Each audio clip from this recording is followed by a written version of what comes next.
I remember I used to call myself more of a social democrat, and I evolved significantly throughout the years. I always knew that capitalism was flawed. Um, I couldn't necessarily like put in words. What first radicalized me was seeing war. Like when I voted for Jill Stein the first time in 2016, I didn't vote for Jill Stein because she was a socialist. I voted for her because she was anti-war, and then I eventually picked up anti-capitalist belief, socialist belief, because I eventually saw that imperialism is just a tool of capitalism. So the point of this panel and this discussion is, since we're talking about activism, something, why should we engage and embrace Marxism and fight against the forces of oppression of capitalism? So I'm gonna start this question to you, Carlos. Like, kind of how you got radicalized and why you feel like it's important for us to fight against the capitalist structures. If you want to take that on, Carlos. Uh, sure. Thanks, Nick. Can you hear me okay? Yeah, I Sound all can hear right? you. All right. Uh, Yeah, I Thanks think for having me Jill on. like to mention. She said the string. She was having some tech issues apparently, so that's why she had to dip out. But Yeah. we're glad to have Dr. Stein on. But sorry, go ahead, Carlos. No, and I just want to highlight some of the comments she made towards the end of her conversation with Sabi dovetail directly into what we're talking about because she was basically articulating why the elite class, which is basically a capitalist elite, uh, are creating a moment of historical crisis that is opening up a potential window of momentum for working class people to take over. So I think having her on, even for those of you that overlapped and listening, was useful in that way. Uh, but to answer your question, which is a very important one, just like you, I was radicalized by basically my lived experience. So I came to understand, or actually experience, rather, not understand. I experienced alienation from my labor and alienation from my own existence as a human being when I was working 40 hours a week while in high school. So I was kind of doing the adult thing of working 40 hours a week because I was, had a very strong work ethic imposed on me. But at the same time, I was suffering the effects of that 40-hour a week schedule, getting up early and just kind of living for work and school. And when you grow up on a border, you get to see the impacts or the contradictions between a first world nation like the US, to use that language of, capitalism, versus what we call the global south. And the contradictions are so transparently obvious that you start to realize that there's something deeply unjust and wrong with the way that economy functions in the world, period. Not only because of the way I'm feeling in relationship to my job, but some of the things that I witnessed as a young 16, 17-year-old kid working right at the border, because the grocery market I worked at was literally like, I would say 20 yards from the actual border, and we would help people cross their groceries and stuff like that. So I had a mental breakdown at the age of 17 due to the stress of trying to live that double life as an adult and as a high school student. And eventually, I started to put things together in terms of this system that tells us that this is the right way to live is not working for me personally, and I see something deeply flawed. And based on on what I'm witnessing in terms of the people around me and the people just on the streets, there seems to be a lot of alienation and unhappiness. And it wasn't until I stumbled into a little bit of philosophy and eventually through school got introduced. And this is a key point. There is no institution, educational, otherwise, whether it's public school or higher education, that's going to teach you this stuff because we're discouraged from teaching it on the one hand. And when we do teach it, you're the subject of controversy. But nevertheless, you might run into a professor or teacher that introduces you to a book that then opens a library of knowledge to you in terms of understanding why you felt the way you felt during those years, why you were depressed, why you felt exploited and alienated and underappreciated at a young age or at any point in your life. So I got radicalized through experience, trying to living the alienation. And then when I came to various theories and flavors of Marxism, I started to understand it's this profit motive that takes advantage of people's labor and exploits it in order to increase profit for those that are already rich. And that for me was the beginning of like, this is an unjust system. It dehumanizes people in order to exploit their labor. And now we're getting to a point, as Dr. Jill Stein said towards the end of her conversation with Sabi, where capitalism's inability to respect limits, even those that are imposed onto us by nature. Its inability to respect those limits is a reason why we are destroying the natural resources we are on this planet. So capitalism has not only proven destructive to human beings in terms of the dehumanization of workers and the exploitation of workers to the point of death, and who becomes expendable during a moment like a pandemic crisis, frontline workers, people who are already in situations of caring for other people. But CEOs get to work from home and all this kind of. So you start to see the contradictions of whose life is worth more than others, and at the end of the day, you start to realize that capitalism is also having an impact on the planet and on a global community of human beings, whether we like it or not. And as a consequence, we get to see how highly destructive capitalism is in a way that is completely imbalanced from the positives that it gives us. Like, ooh, we might get an update on our Twitter that allows us to edit our tweets. That's great. But that's not going to change our material conditions of existence outside of the fact that you can edit a tweet now. Your life's not going to change as a consequence of that. And we need to start literally from the ground up. How are we existing? Is it sustainable? Is it just? Is it equitable? There's so many great things that you said there, Carlos, and it's very important to center people's the discussion on this issue because a lot of people don't they can't even describe what Marxist is. Now it's become a trope where people on the right just say, "Oh, bad thing. It must be a Marxist." Where you listen to Ron DeSantis, they just say Marxism. My opponent is a Marxist. They call Joe Biden of all people a Marxist. So the thing is, most people have no idea what Marxism is, and Marxism established as a critique of capitalism, where you have Marx look at the industrial age capitalist societies, and he was like, these are essentially slave states that was very smart in how they reorganized society, what they call their workers, and when you compare that to a lot of indigenous societies, a lot of different cultures that grown up before, like this has been a failure, and it was been a large critique, and I think that's something that we must keep in mind as we move through activism. Because if we think we're going to reform this capitalist system using the means and weapons that the capitalists gave us, we are grossly mistaken. I always want to tell you guys that we live in a capitalist dictatorship. And I tweeted this out the other day. I was explaining how Goldman Sachs never lost an election in this country. Like, doesn't matter who you vote for, Goldman Sachs will win. That is a capitalist dictatorship. The same for JP Morgan. What election has the weapon manufacturing industry lost? And also in this country, in the United States, you can predict an election with around a 90% accuracy based on who raises the most money. This is what you call a dictatorship of capital, right? Because whoever had the most capital then thus will dictate the means of production and where money will be spent on. What we are advocating for, and now Carlos, I would love to pass it to you if you want to expand more on this. At Marxists, we advocate for the dictatorship of the proletariat. This is why we say communism is inherently the most democratic, right? So I want to dive into this. Guys, would love to hear your thoughts on this as well, Carlos, because using the term authoritarianism in this country is very tricky because it's been so propagandized. So we were having conversations where you got to meet people where you at. So I will use the term just as it is defined, just to expose the contradiction. Like when I have a conversation about Venezuela and authoritarianism, and that's why I'm like, Robbie, you gotta define that for me. Like Americans, they just use the term authoritarianism, have no idea what it means. Oh, this country, I don't like this country, so it's authoritarian. China's an authoritarian country. Russia's an authoritarian country. Let's explain this. What does authority come from? And this is a key point in Marxism. And I'll pass it to you if you want to expand on this more. In our country, we live in an authoritarian state. Look how many people we have in prison.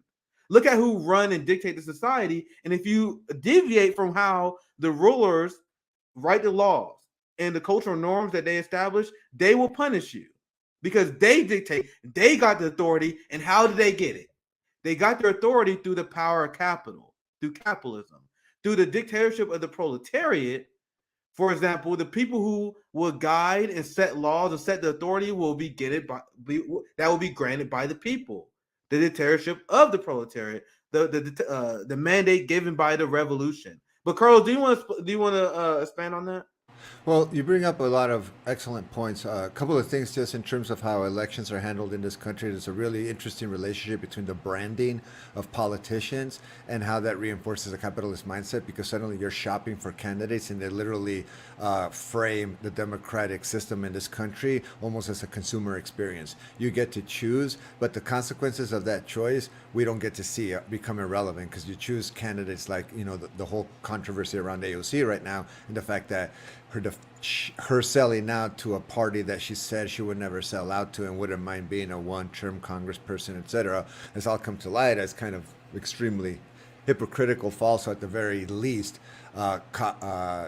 complex in a nuanced manner that highlights a lot of the things that she said early on as, at the very least, unrealized to this point. But to go back to one of the major points you talked about in terms of learning what Marxism is, and I see this a lot in the chat, the reason why Marx was interested in a critique of capitalism was because he was interested in the Enlightenment conversations taking place around democracy and freedom and the evolution of things like nation states. And so what Marx's contribution to that Enlightenment conversation was, and Marx came after the Enlightenment, but these were the ideas introduced by, the John Locke's and the Rousseau's and the whole thing that led to the democratic revolutions that we saw in places like the United States and France, which we know if you study them were not really democratic because there were a lot of human beings that existed in those places that didn't get to participate in the democracy that was being established as this newfound country. For example, you read the Declaration of Independence and indigenous people are referred to as native savages, Indian savages rather, that are attacking the colonies and that the British government is allowing this to happen, which is one of the objections that they have, I forget the number of criticisms that they have against the British government, and this is why we need to declare independence because it's become tyrannical, which goes to your point about authoritarianism, right? We had a revolution against Great Britain because we found them to be too authoritarian. The monarch was basically too totalitarian in the way they wanted to handle the colony specifically, so we're going to rebel and we're going to found this new nation on a completely new idea of how government works and society works and how communal we're supposed to be, and we're going to call it democracy and it's going to be representational, etc. Well, it wasn't in the beginning and it still isn't, because the thing about capitalism is that capitalism undermines the functionality of democracy. You cannot have a functional, healthy democracy in a capitalist system because at the end of the day, what dictates your social value is not the fact that you're a citizen that has the right to vote, but rather the fact that you earn a certain amount of living and you're lucky if you work the type of job that's going to allow you to get some time off to even go vote. So now you get these things about, well, the mail-in ballot will take care of that worker problem. Well, yeah, but now you have controversies surrounding that. The reason why this country is constantly experiencing the crises that Dr. Jill Stein referred to historically is because Marx predicted the fact that capitalism would have these crises. It is embedded into the core of the functionality of capitalism. It doesn't work after a while because it gets too greedy, it gets too big, and it breaks. And then it needs a little bit of socialism to help it get healthy again, just like after the Great Depression and the socialism that FDR introduced in terms of social programs, which was really there to save the rich capitalist class from completely collapsing. So at the end of the day, what people need to understand is that communism was introduced by Marx and other people that contributed to that tradition of thought as a means of trying to rescue democracy from capitalism. Because their critique was you cannot have a society of equals and people who treat themselves equals the way your declaration claims when their value economically and financially is considered higher than this other person, because suddenly their vote will matter more and they will have the ears of presidents. They will be invited to the White House to have discussions about what do we do about the student loan crisis, what do we do about housing, what do we do about healthcare, and you're not going to be invited into that conversation. Like the funding of the Ukrainian war right now, we as a people don't get a say, and both sides are pissed off, red, blue, it doesn't matter what you want to call them, conservative, everyone's getting pissed off because like we're struggling in our country right now. And we're giving billions upon billions of dollars that could have fixed some of our more deepest social issues in this country, like healthcare, and yet we're giving it to fund a war, a proxy war. And as the people, we don't get a say. Why? Because we got our say in 2020. That's it. That's the only say you have. You want to take to the streets and protest the way they're doing it in Europe, the way they're doing it in other countries. Get ready to meet a newly funded police force that is going to protect the politicians and that elite class from the people they supposedly represent. So just keep in mind that a lot of the critiques of capitalism are there to make democracy actually functional. Yes, and that's why it drives me crazy when so many people in the United States they associate communism with authoritarianism. Like, no, there's no greater authoritarianism, greater authoritarians than capitalists. They're like, when have you Okay. voted on corporate bailouts here? Like, if we wanted to vote against Ukraine aid, how do we stop that? But go ahead, Carlos. I was just going to say, and I want to give a term to what you're talking, and just give the mic right back to you. It's Yeah, called go ahead. Go corporate. ahead. It's called corporatism. It's actually a political philosophy, and it means that you build a state around the idea of a corporation, and you have sectors. In the United States, we don't have corporate fascism, but at the end of the day, if you look behind the curtain of our representational democracy, the representation that gets the most power, voice, and favors is the capitalist elite. So at the end of the day, we do live under a corporate fascist authoritarian government because corporations dictate policy, not the people. So to talk about corporate fascism in the United States is not an exaggeration. That's authoritarianism. Exactly, exactly. Capitalism fails every 5 years at this point. Like, I'm 30 years old, and there was three complete economic crashes before I turned 30 in this country, and I want you guys to understand that is by design. They call it disaster capitalism. You have whenever you have societal ills that happen, whether it's a tragedy, whether it's economic downturn, capitalist profits are up. Elon Musk and Bill Gates set records with their wealth, and Jeff Bezos in the middle of our pandemic, in the middle of our recession. How does that happen? They announced that Elon Musk made record profits. The Jeff Bezos made record profits as the working class is struggling, as the working class is shrinking. That is by design. And we had this pandemic, and no matter where you fall in the COVID culture war, you know that Big Pharma made $1,000 per second. They profited from disaster. So when you have a central planner, go ahead, Carl. I saw you on mute. Go ahead. No, no, no. I was just gonna say you get people sick, right? In this regard, however that happened, and there's some interesting theories out there circulating. The distance between the Chinese coronavirus Wuhan lab and that wet market is like, yeah, it was the wet market, not the lab that literally says coronavirus, what have you. Regardless of what you think about all of that, and regardless of the geopolitics, the fact is that this country now has given up on the pandemic and is using all that pandemic money. And we know a lot of it got used illegally, and they're not even investigating the rich people that profited off the loans that were given based on the pandemic, and working class people got very little relief. Those checks that were promised to us based on the campaign trail, we never got. So at the end of the day, again, you see whose life is more valuable. And so the pandemic has exposed the relationship between things like politicians, look, think of Ursula, and Big Pharma, think of Pfizer, and think of the relationship between the EU and Pfizer right now, just in terms of a marriage, just one marriage. How can you call that a conspiracy when the evidence is right there in the form of a marriage certificate? Yeah, so many great points. And as you guys see, I had this was supposed to be a four-person panel. Unfortunately, Jabir had a health issue, so he won't be able to make it. Still waiting to hear from Q, but I already knew I can have Carlos on and we can talk about capitalism and Marxism for an hour easily. We can do that easily any given day.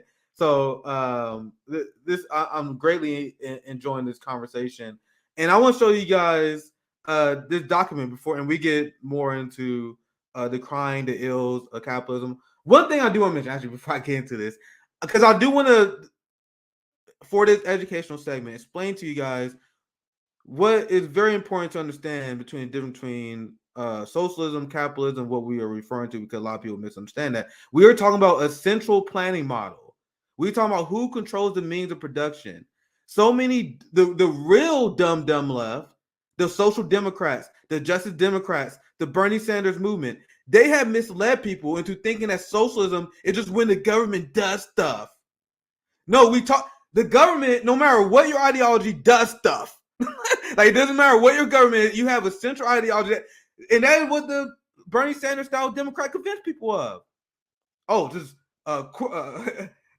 give whenever the government does something, that's socialism. No, we're talking about the workers owning the means of production, us having the key planning and role of central planning for our society. Let me explain to you guys how capitalist central role of planning has failed humanity. Now, I say humanity because it hasn't failed them. The goal of capitalists is to accumulate capital, and this system would work great for them. So capitalism hasn't failed. It is exactly what it wanted. It created insane amount of income inequality. They don't care about the lower life expectancy. Side effect. They don't care about child slavery. Side effect. Capitalism is working. That's why we must abolish it. It is driving money to capital. For example, why is the United States imprison 1/4 of the world's prison population? Because people who hold private capital in prisons get paid more based on prisoners in the amount in confinement in their prisons, right? So if you're running society and you want society to be thriving, how does it make sense for us to have a police state where we imprison 1/4 of the world's prison population instead of rehabilitate these people? It doesn't.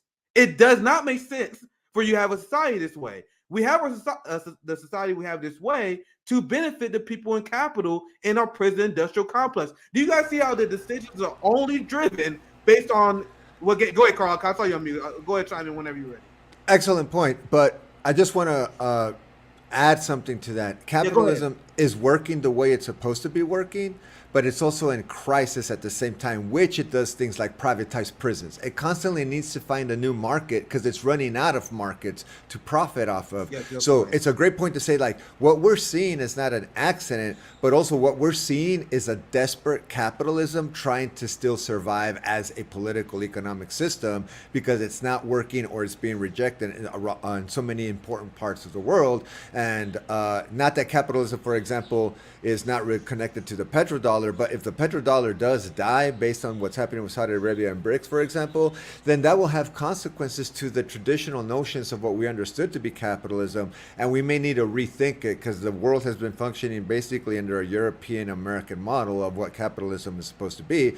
But I think that paradigm of capitalism is literally dying. Europe and the United States are waging war right now because they're dying to find a neoliberal messiah. They're trying to find that one politician that will save neoliberalism in Europe and the United States from falling apart, and they can't find it yet. And Zelensky is definitely not it. So just to add that to your point, you're absolutely right. Capitalism is working the way it's supposed to. What is not working is the democratic health of the society it's supposed to be representing. That's such a great point. And why do you guys think they need this ever expanding NATO and full spectrum dominance? Because once again, once you expand your market value and your shores, you got to look elsewhere. That's why imperialism is the highest form of capitalism. And I want to also use another example, because capitalists, especially ones on the hard right, they are big advocates of usury now, keeping people in debt. So student loan crisis, we have massive student loan crisis in this country. And I am asking you guys once again, who does that serve other than capital? So capitalists know what they're doing. They know what they're doing in this new age where when they need more leverage on the workers. Let's put the workers early in debt and have them serve capital and pay off capital for the rest of their life. Studies after studies shows that if you cancel all student loan debt, that will boost the economy. That will boost the economy because you give the money to your most reliable spending base. So that honestly has nothing to do with political ideology. Like if you look at socialism and communism, like it's not explicit. Like there's nothing in there that anti-usury. It is that capitalism have gone so insanely far in terms of enriching capitalism that we decided to put a large segment of our youth in debt for literally no reason, just to pay capital. That's how unhinged our system is. And now if we have a dictatorship of the proletariat where we actually have a democracy, most Americans want to cancel student loan debt. So under that system, that will be done because that is the will of the people. And that is a system that will benefit the overall market. A lot of people don't understand the difference between an economic system and the market. So many people say, like Robbie, I remember in their response to me when I was on Rising, his guy, they brought this pro-war think tank guy in, and they essentially was like, well, if socialism is so strong, why can't Venezuela survive despite the sanctions? Why can't Venezuela survive despite not trading with people? And I'm like, so his argument essentially is, if you're a socialist, you can't trade. That's not what it's about. Markets and commerce exist regardless of economic model. But Carl, anything you want to add before I go to document? No, that's a very. That, I just want to say that that's a very important point, that Americans have been propagandized into. Well, I say U.S. Americans have been propagandized into thinking that communism will result in the fall of civilization. Literally, like as soon as we say no more capitalism, buildings will crumble, roads will explode, water is going to be poisoned, and there's going to be absolutely no chance of us living a civilized life. And that is completely propaganda and untrue, because at the end of the day, all that a workers' revolution would entail is exactly what you're talking about, Nick, is empowering workers rather than disempowering them. So taking away debt, giving them better health care, access to housing, all the kind of stuff that would make a human being functional and healthy in order for them to live a life and choose a kind of work that they actually enjoy working at and are good at and find some kind of existential value from. What that would mean is that you live in a society that prioritizes the importance of the worker over everything else. And that is essentially the idea of a communist society, which is workers seize a means of production so that they're not responsible to bosses, so that they're not answering to someone else whose main interest is not the health of the worker and the products we're producing or the services we're providing, but rather my profit margin. Once your primary interest becomes a profit margin, then everything becomes a number, everything becomes a factor, everything becomes an abstraction. Human beings are not real human beings anymore. They're just these workers that are supposed to fulfill a certain duty so that you can get the money that you want to fulfill that profit margin. Before you know it, these people live in a false reality that has nothing to do with the daily challenges that working class people have to endure. So, when workers are healthy and empowered, capitalism is in trouble, because it's very easy for workers to seize the means of production. Yeah, well said. I want to introduce my boy. This is gonna be now. It's gonna be the Q show now. We've been talking about it's perfect timing, man. Yeah. We were talking about why capitalism sucks, why we consider Oh, ourselves Marxism. damn. No. You guys know my Capitalism's boy going Q. pretty good though. Capitalism's going pretty good. Yeah, it's going Oh, good for Exxon Valdez. It's going good for Amazon. Going good for Walmart. Shout out to my boy Jeff I was just Bezos. saying that capitalism working for the capitalist class. Yeah, it's going pretty good. The rise of serfdom that we see Hey, right now. like you got people who work for the Washington Post out here telling gig workers, yo, stop abusing disabled people by not getting their avocados to them on time. Okay, it's actual literal abuse. If you do not make sure that you squeeze and select the ripest avocados, if you don't have the freshest loaves of bread, if you don't have milk that expires 3 weeks out, it's abuse. You're abusing disabled people. Okay, if not for you, Instacart worker, people with ADHD would go to the grocery store and buy top ramen and Haribo candies. They'd spend all the grocery money on that. Okay, you are the front lines stopping people from hurting themselves. Okay, you are the front lines of accessibility, and you falling down on your duties is hurting disabled people. It's abusing them. Shout out to Jeff Bezos. And the fact that, having 4 or 5 gigs may actually be good for you as opposed to bad for you. So you got to see it right. Listen, that's called work ethic. Not that you know nothing about that, fucking commie. They seriously trying to gaslight us to death. Hey, Carlos, come back. Yeah. Where the hell you go, boy? Yeah, where Carlos go? He'll be back. Probably Okay. StreamYard. Our boy Q. I love your anti-capitalist analysis, and that's what we generally talk about right now. So this is the Activist Summit. We explaining why, like, if you want to enact real change, you got to come at it with an anti-capitalist approach, with a pro-Marxist approach. Do you want to expand on that and why you believe that resisting capitalism is a very important part of activism? If you want to take that on very broadly. I think let me take a big step back. It's not just a matter of resisting capitalism, because people have all sorts of ideas about how to resist capitalism. First have a materialist understanding of the world and a dialectical view of history, right? So I know I joke around and stuff. I tell jokes, I shitpost a lot, but I am an actual historian, right? So, researching slave history gave me a lot of the background that I needed to, I guess, like build a worldview through Pan Africanism and through Marxism.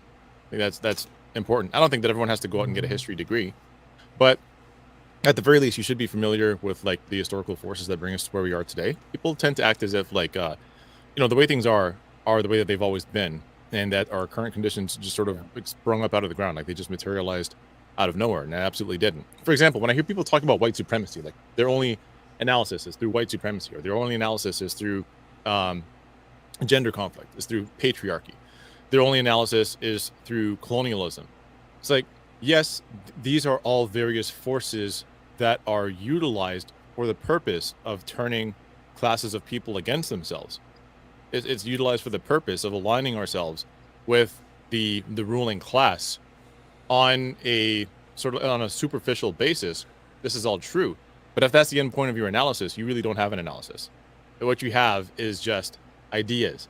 And I see this all the time when people like will say stuff like, I haven't really thought this one all the way through. I'm still trying to come up with this, but I feel like parenting is what teaches you how to be subservient. See, because parents tell you what to do, and parenting when you're young prepares you to go to school, and then when you go to school, teachers tell you what to do. Then when you're out of school, then your college professors tell you what to do. When you finish college, and your employer tells you what to do. And it's like that is like, and I actually see this stuff happen on social media all the time, and people run with it. And it's like, you actually don't have an analysis of anything. You have no historical analysis here. You're just making up ideas on the fly. People talk about like white supremacy all the time. Everything gets attributed to white supremacy. And granted, it's not as if it doesn't exist. It absolutely does. Problem is, people speak as if white supremacy is this sort of primordial force that has always been with us, emerged out of nowhere. I see this a lot with the Afro-pessimists. Now, I mean, granted, like, there are cogent points that Afro-pessimists, scholars at least, like actual published scholars, have made. The problem is, the Afro-pessimist cult that sprung up in the last, I would say, like 15 or 20 years, has done absolutely nothing besides say, well, because we're black, we're ontologically slaves. Since we're ontologically slaves, we're not human. Since we're not human, there's no change that can be affected. We have no allies. We have no friends. It's like, shut the fuck up. I'm sorry. I'm not going to subscribe to your cult of powerlessness. You can sit over there and just be emo all the fuck you want. I'm actually interested in greater things, right? So the problem is white supremacy has only been with us since the 18th century, right? Prior to that, there was no such thing as an idea of white. We didn't know what white was. That's not something that we understood. And when you watch, let's say, like popular TV shows, like a lot of people really love that new Watchmen show that came out on HBO a couple of years ago, because one, it introduced a lot of people to the Tulsa massacre, the bombing of Black Wall Street. But then second, it ends sort of on the idea that white supremacy perhaps can never be overcome. To which I say, shut the fuck up. You don't know what you're talking about. So you're saying this idea that has only been with humanity for the last couple of hundred years can never be overcome. They've actually perfected the formula for subjugation. Like, no, I refuse to believe that. So you're saying for the tens of thousands of years of human existence before that, it took them only, wow, if we just give people the idea that they're white, this is it. Like, that's the end point of humanity. Give me a break. So to answer your question, I know I'm taking a really roundabout path here. All I'm saying, though, is that this idea that, we need to find ways or new and novel ways to fight capitalism, I think that's not enough. A lot of people have problems with capitalism. Some people want to reform it. Some people want to make capitalism more friendly. Some people want to resist it by integrating into it in very sneaky ways. Black blue checks, I see you. And without a strong materialist and historical analysis of the development of capitalism, which does involve colonialism, does involve white supremacy, does involve patriarchy, but without understanding how all of those historical processes came to be in the first place, I don't know that you really can offer any meaningful resistance to capitalism. And in fact, you probably are just going to end up doing more to bolster its existence than anything else. Can I just jump in here and add Yeah, go ahead, something Carlos. to what Q said? Q brought up a really important point that connects to his history, and we're talking about Marxism.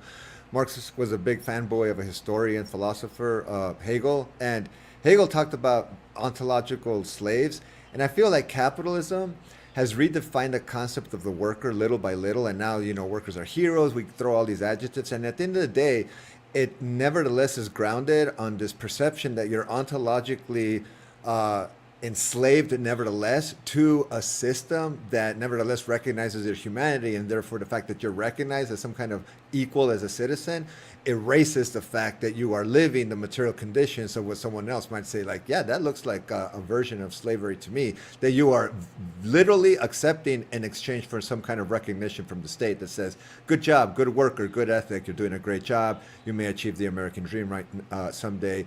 And that's how the system reproduces itself at a ground level. It literally indoctrinates people really easily without people understanding the historical context of how the concept of worker has evolved throughout just the 20th century. Yeah, another topic I definitely want to get into, and we can definitely compound it based on what Q was saying, with a lot of people missing the historical analysis that they need, is what have activists and left, what we call the U.S. left. We oftenly joke about them as the professional managerial class, the boutique left, the DSA class. A lot of people who have ran away from Marxism, who embrace more like social democrat ideology, where they still believe that capitalism is good and we can work within capitalism. And I don't think this has worked well for the U.S. left at all. We can start with Q. What do you guys think the biggest misstep and mistake that a lot of people have made, especially the social democrats, in their approach of challenging capitalism when they do it without Marxist analysis? If you want to take that on. Oh man. You're right. Um. I will get Q started on this. No, I see this a lot with like there's like people like Matt Duss, for example, Bernie's former foreign policy guy. Just has like the most absolute dog shit foreign policy analyses, right? And that's because he's not approaching most of his analysis from a fundamentally Marxist position. He's not coming at it from a Leninist position.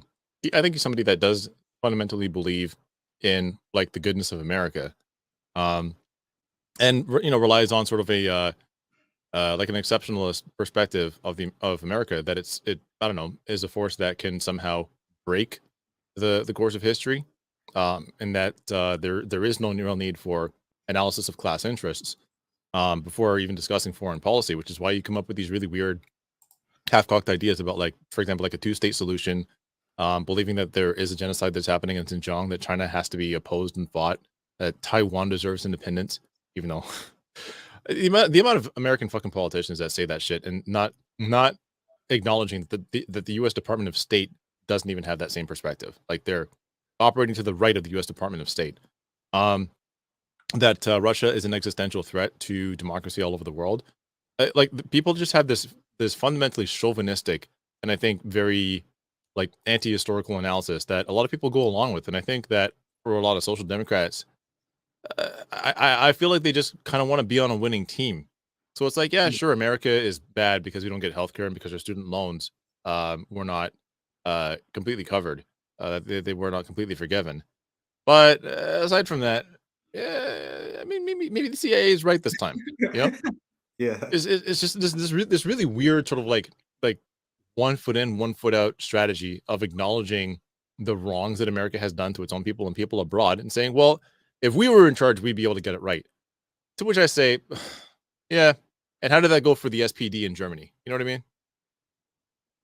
Yeah, well said. Carlos, do you want to take that on in terms of your critique and what you think a lot of U.S. leftists, especially social democrats, get right? Like these are the kind of people who look at Sweden and Finland and they're like, yeah, that's the end goal. That's it. That's all we want. No, But do you want to I chime on I that? agree with Q. I mean, I think that a lot of it does come down to the fact that people want to be part of a winning team, and some people want to take the path of least resistance in order to get there.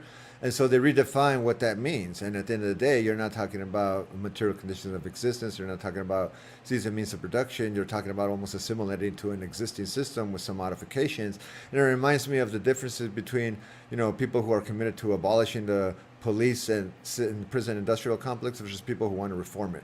If you think that shit is reformable, you are literally living in a fantasy world, because it's not going to happen. And the first people that are in line to disallow that reform from happening are going to be the politicians, because they understand that the police works there to protect property, and at the end of the day, also the police organizations throughout the country. So I think that people that think that a Marxist revolution would be based on some kind of reform and negotiating with the existing capitalist state have a great misunderstanding of how totalitarian capitalism is, and they don't think in totalizing terms. And that would have to do with the things that Q brought up, is that you need a big historical perspective to understand how capitalism feeds into things like whether it's xenophobia, or feeds into things like any of the cultural wars that people are talking about right now. It's like, at the end of the day, imperialism, all these practices are tied to the political economy that the global system is connected to right now, which is in many ways coming out of the US and Europe, which is capitalism. So yeah,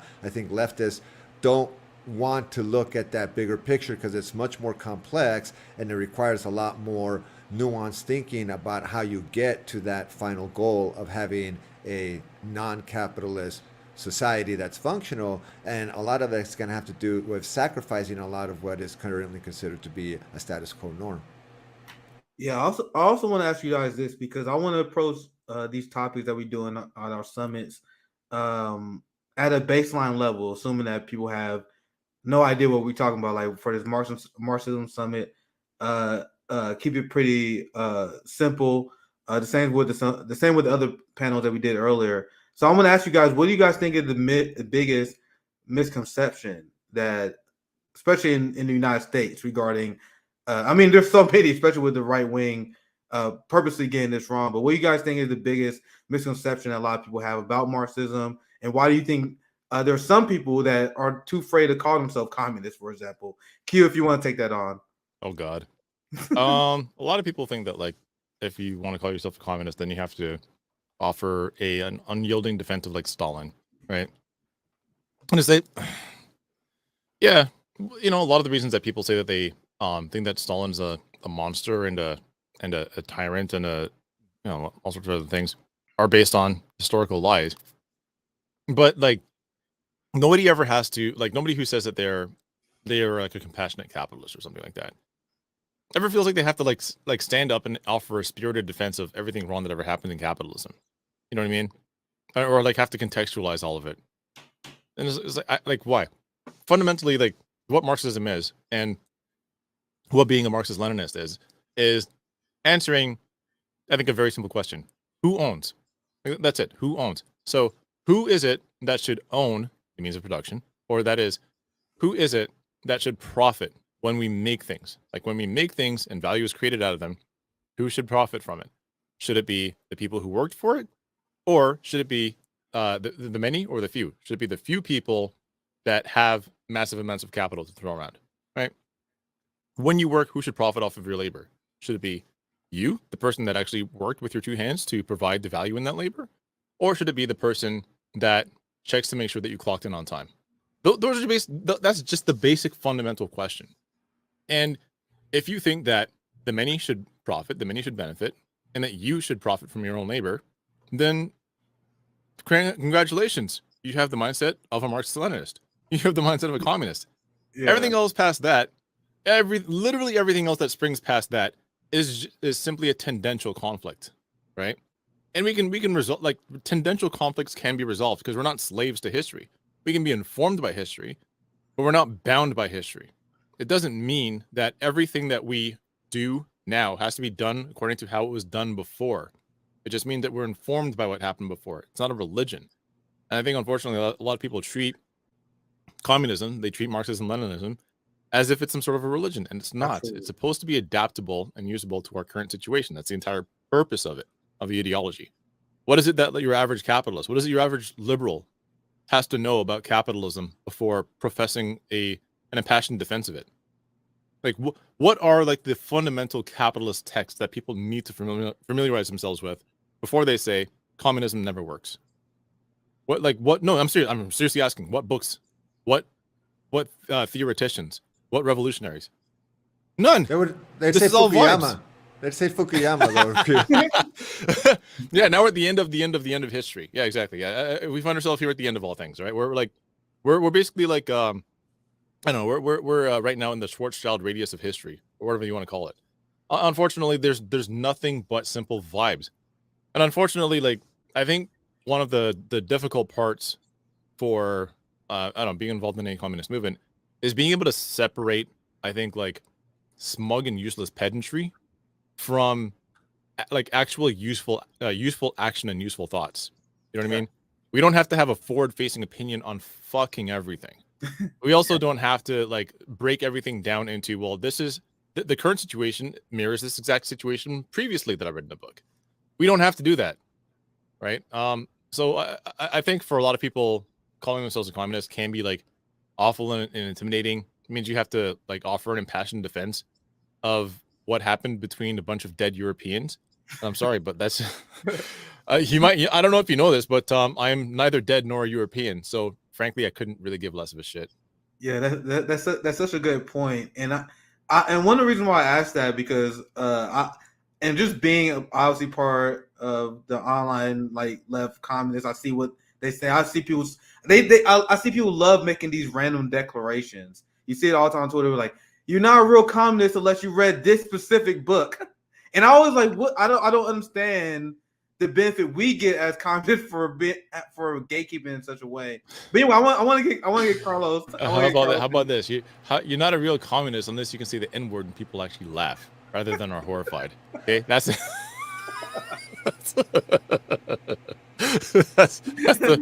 litmus test.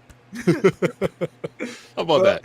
But Carlos, that's great. You can add anything you want, but you also can chime in my question. No, I'm just gonna say that, and what I see to me, the biggest misperception that people have about identifying as a communist or a Marxist is that you're embracing an authoritarian state that is going to take all your individual freedoms away.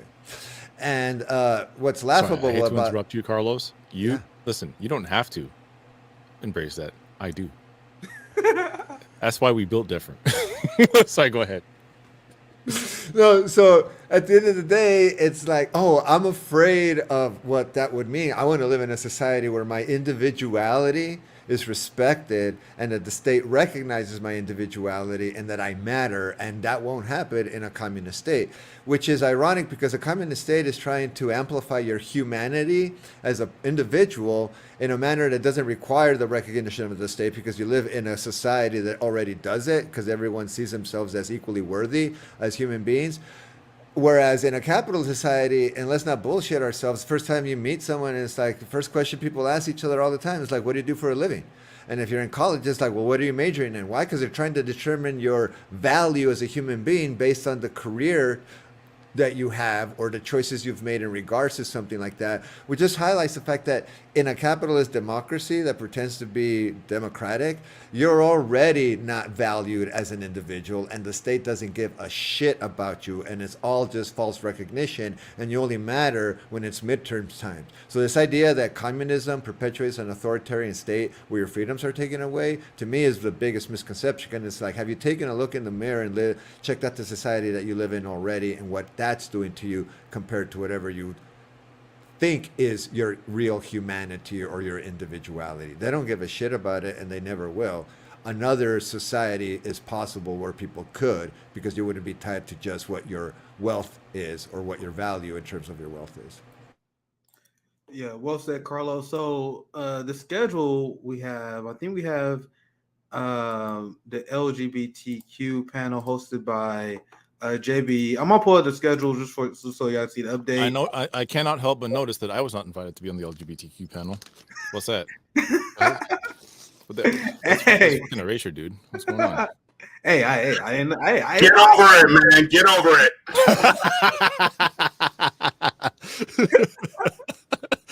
he just come in just to say that. I love when JB does that. JB, I have no idea what the hell's going on.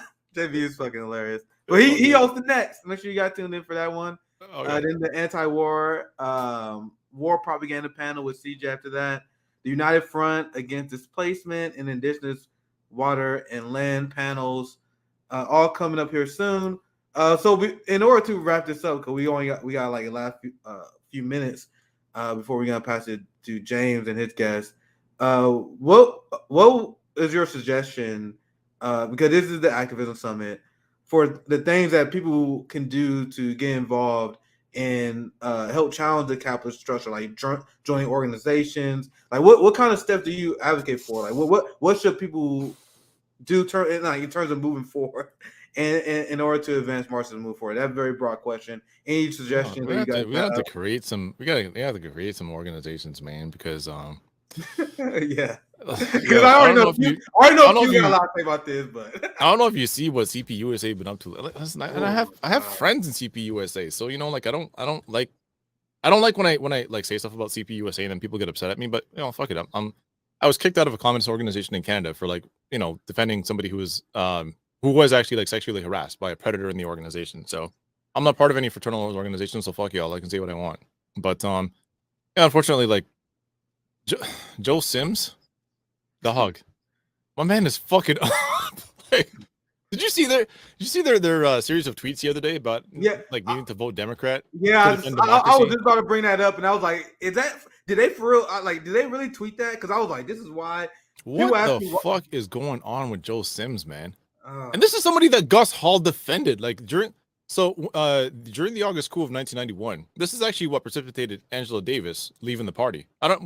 Not sure if she was like left or she was pushed out, but whatever. Another event, she was no longer a member of the Communist Party USA. She was no longer like their public face, because the Communist Party leadership and Gus Hall defended the leadership of the Communist Party of Russia in their attempt to coup Mikhail Gorbachev, which they did nothing wrong. They were absolutely correct to do that. So Angela Davis ends up leaving the party and takes the pro Gorbachev side, and we can see how that all turned out. And Joe Sims was actually one of the people that stood next to Gus Hall and said, yes, absolutely, this is what we defend. And I don't know what's been happening in the last couple of years. I don't know. Maybe this has been like a long-term precipitous decline. I don't know. But I've just noticed that in the last couple of years, he's been saying some wild shit, and he just sounds like your bog standard Democrat now. So yeah, it'd be great to be able to join organizations, but goddamn, our communist organizations in like in the English speaking world are so fucked. That's why it was a trick question. I was kind of curious what your answer was, because I saw those tweets from CP USA and the Communist Party talking about vote. I'm like, jeez, and then don't even get us started on DSA. I've been trying to be nice today, but I've been avoiding. You guys know I got friends in DSA too, but god damn, man, like it's like so. That's what we take all of this revolutionary energy that exists and just form an actual principled fucking party. You know what I mean? Like form an actual party that has some backbone, that's willing to stand on Marxist principles. Why do you guys think Rome is forming his own party? That's why you guys think we got RBN chapters? Because like as much as I want to support quote unquote socialist communist organizations, a lot of the ones have been infiltrated using the same CIA tactics that we warn you guys about on this show all the time. But I want to get Carlos in here as we get near wrapping up this panel. Carlos, anything you want to add? Like the question is very vague and very hard to answer. Like what are your suggestions for Marxists and how they should move in order to challenge capitalism and achieve the ultimate goal of Marxism? I think that new organizations are going to be crucial, but I also think like networking among existing organizations and finding like some common denominators, because too much of what's going on right now is there's a lot of noise that gets involved, and you brought attention to this, Nick, in terms of like top-down relationships between some people that approach this problem in terms of what books have you read versus other people that approach this problem in terms of activism and what have you done on the ground. And I think all of those things are going to be crucial and necessary to any kind of systemic change if it's going to be achieved. And so in many ways, I think we need to have conversations among each other and among these different organizations and networks in order to build something much stronger that can lead to the foundation of a party. Because I think it's going to be a lot more difficult to start something new that attracts all these people, because then we're looking for like the leftist messiah org that's going to somehow cease the noise, bring everyone into some kind of a solidarity circle, and it's all going to be okay. That's bullshit. We need to have some really difficult fucking conversations amongst each other, amongst different groups that disagree on certain points, get beyond some of those specific points and find those find that common ground. Because unless we find that common ground, we're not going to be able to take the streets in tens of thousands. We're not going to be able to have a fucking general strike because we don't agree on the basics that as workers and as working class people, we fucking matter more than the people that don't do shit but cash the profit checks. You know what, man? I feel like maybe we have the underpinnings. We have the basic foundations of a real revolutionary party. I'm going to call it the Touch Grass Party. Get out and touch some grass, nigga. Stop arguing on Twitter. God damn. Oh, my God, man. We're arguing over whether, like, people with ADHD are able to do grocery shopping by themselves, which, yes, we fucking can. You big babies. Jesus Christ. I don't know if you've been paying attention to the discourse. I'm glad I missed that discourse because I've been busy playing this Sunday. So I've been out discourse. I've been neck deep in discourse lately. Yeah, it's rough. These are not real fucking problems. These are not the problems we need to be addressing right now. These are problems that feed into a capitalist solution. And there's going to be like specific Instacart. And it's like, oh, we found a new market that we didn't know existed, but we found it because of a Twitter fucking conversation that was taking place. So let's keep workers locked into these gig jobs because, hey, you're not doing it right. And now you're being prejudicial against a specific group. And it's like, fuck you, dude. I'm working 50 hours just to try to make ends meet. I don't have time to pick the right goddamn avocado based on an order. I don't even know who the fuck I'm delivering this shit to. That's right. You know, the Touch Grass Party. The Touch Grass Party. We advocate for touching grass, not touching avocados, and not touching comrades. That's right. And you know what's great about that is Q's joking around, but the metaphor works because at the end of the day, what he's talking about is like reground yourself. Touch something that's real and start from the earth up. Because at the end of the day, without this shit, we don't matter because we ain't gonna be here. Well said, well said. And I hope you guys realize I love you. I had the fights in the background here. Islam choked out Charles Oliveira. Pretty crazy. I missed. Oh, you spoiled it for me. God damn. Well, shit, my bad. Oh, bro. Nick is that guy, Q. Nick is that guy. You DVR'd it. Forget it. It's no problem. Yeah. This football team won this way. Oh, Nick. Wait till you see it, Q. Wait till you see it. It was excellent. He choked him out. It's a rear naked. He got him and he flipped him over. It's like, you don't need to watch it, Q. No point in watching it anymore. So I fucked up real bad. I fucked up real bad. I fucked up real bad for Q. Because I saw everyone in the comments. Right? I have it right here because I had it in the background chilling. So my bad, Q. My bad. Hey, yo, Nick, you're gonna be happy to hear this. Oh crap. I was gonna bring the shorts down here, but my daughters, I took them out to get their first set of Muay Thai shorts and their boxing gloves. Okay, I'm setting up the speed bag in the garage and everything. My daughters are gonna be some Muay Thai champions. That's excellent, man. Great job. Yeah, you know, so they're making me so proud. They can do like a jab and a cross. They can do a teep. Ooh, I'm trying to teach them. Huh? Teep is the push kick. Yeah, I know. I got that. I studied Muay Thai. Just gonna get him those elbows and those knees, man. Yeah, we're working on you know, hay foot, straw foot. We're working on jab and cross. We're working on the teep. Roundhouse, it's not quite there yet. Elbows, that's gonna come afterwards. I just want to teach them like the basics, basics, right? Yeah. Give it a couple years though. Give it a couple years.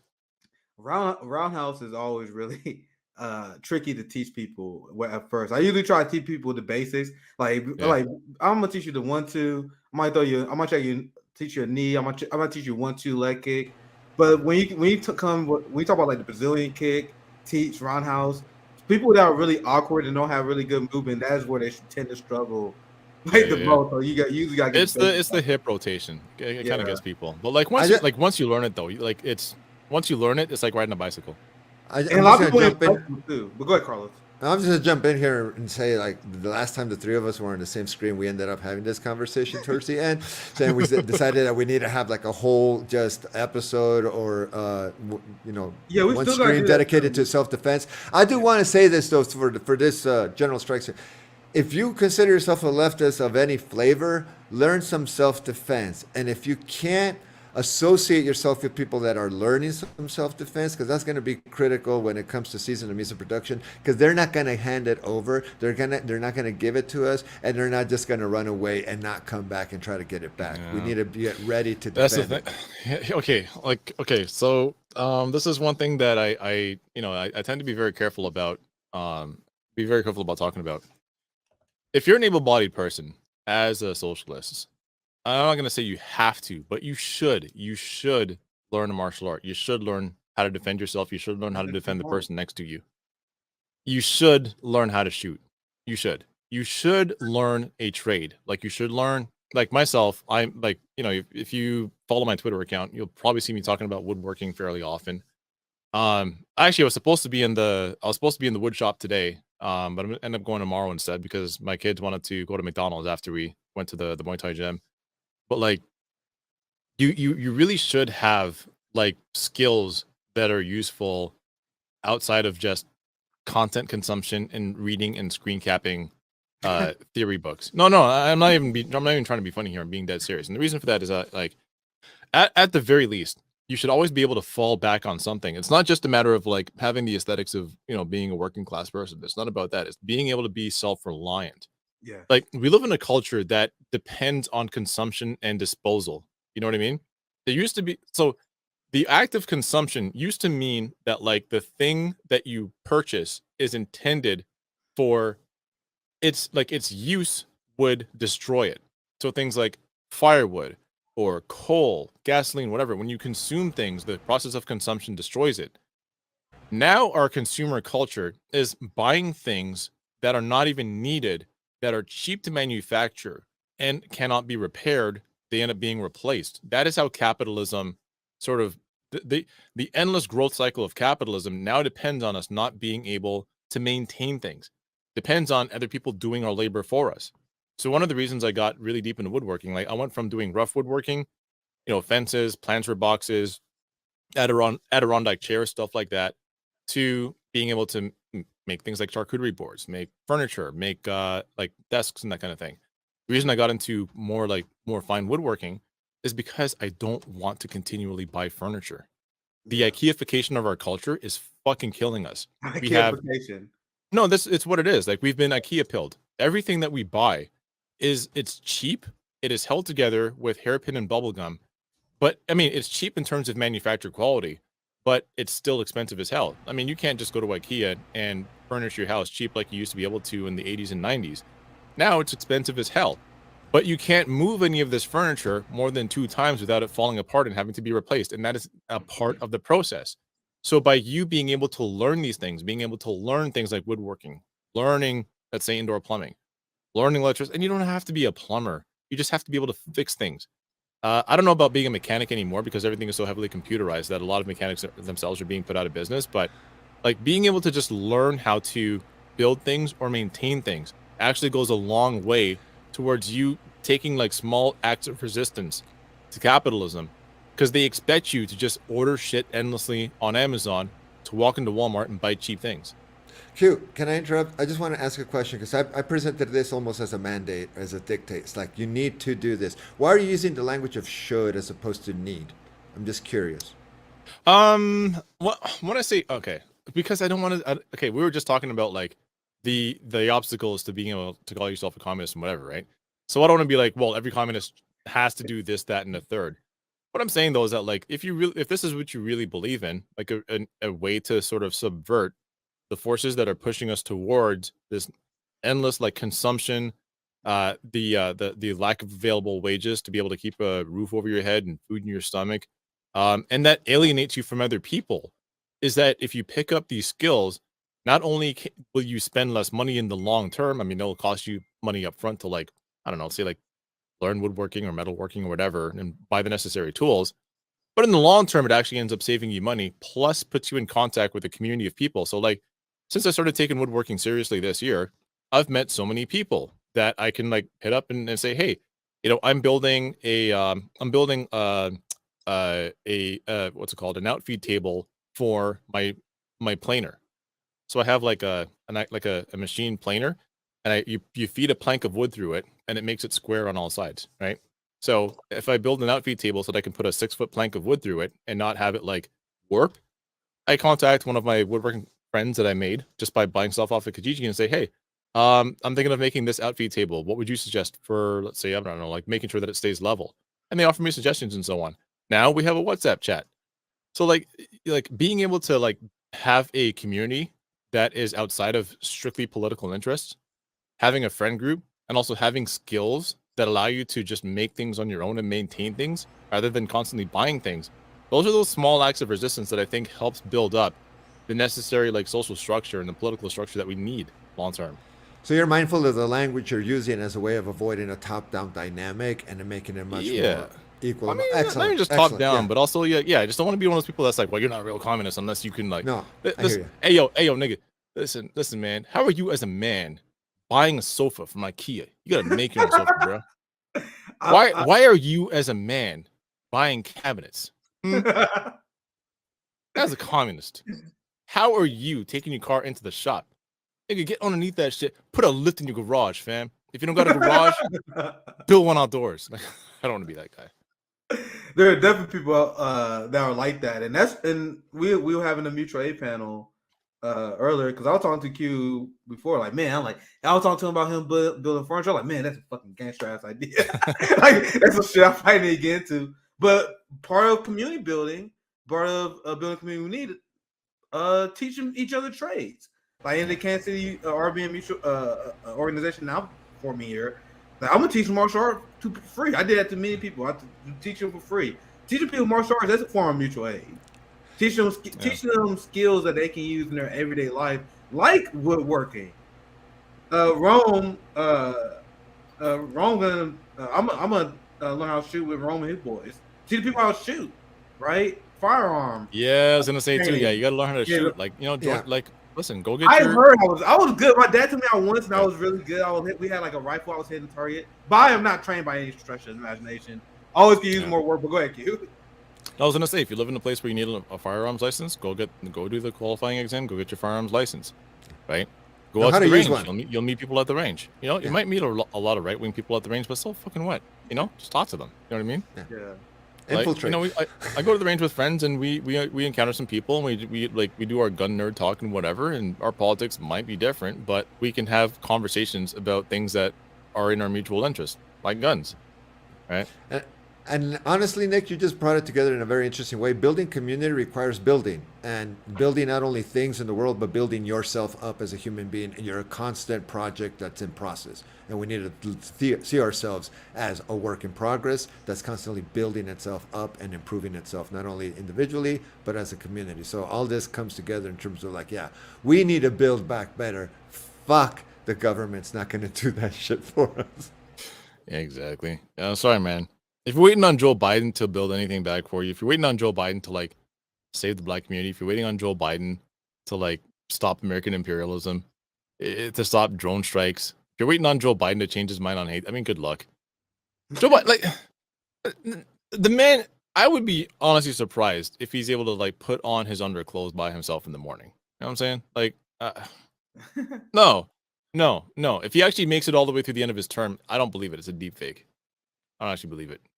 Dude, you saw him down there fall asleep, and the reporter was like panicking. And as he's saying he's running again. That's a great confidence booster. It's like, yeah, you're running. Hey, wake up. Yeah, I'm running again. It's like, great.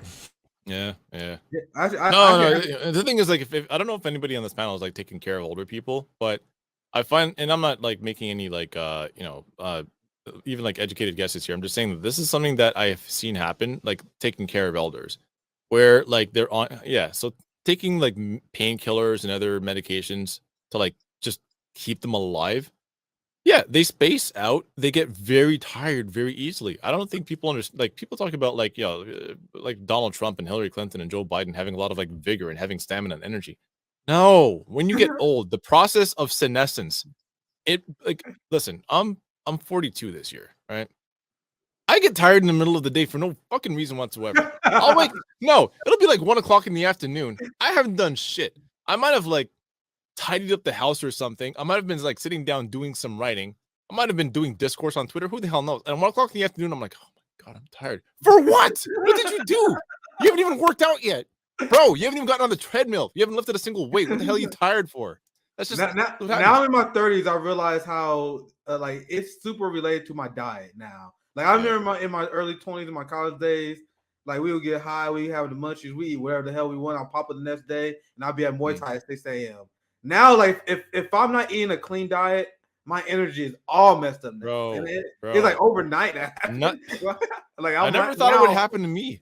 9:30 in the evening, like less than because when my kids go to bed at like 7:45, somewhere between 7:45 and 8:30. I'm like, oh, they're in bed now. All right, I can play some video games. Yeah, I can go lift some weights. Yeah, 8:45. Oh man, my knees hurt so bad. I'm just like, so I have no confidence whatsoever that Joe Biden is going to be able to make it through the end of this term. If you cannot count on this man to be alive at the end of his presidential term, how the hell are you? How are you as a communist depending on a Democrat who is 1 foot in the grave to accomplish anything according to your political strategy, like your long-term political goals? How is that going to happen? Look at this. This is the. If you guys have, we having some booking issues, so we just have some fun now. Hopefully, we get the LGBTQ panel up. But this is the video I saw earlier. Let me see if I can turn it up because it is funny. You brought it up. They mentioned this happened during the question. He was asked Re-election. about how fit he is. My intention to run again, and we have time to make that decision.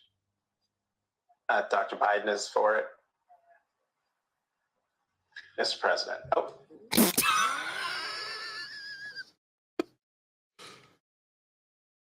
God. Look at how the reporter is horrified. The man looks like he's having a stroke right now. Look, the reporter. I'm gonna rewind to this point. The reporter literally wakes him up, like, and this is the point when this is MSNBC. This is some black shit lib capitalist motherfucker. Yeah. So He was was to expose man, Biden. So my he man tried was to having a PlayStation 1 loading screen just then. What the fuck was that?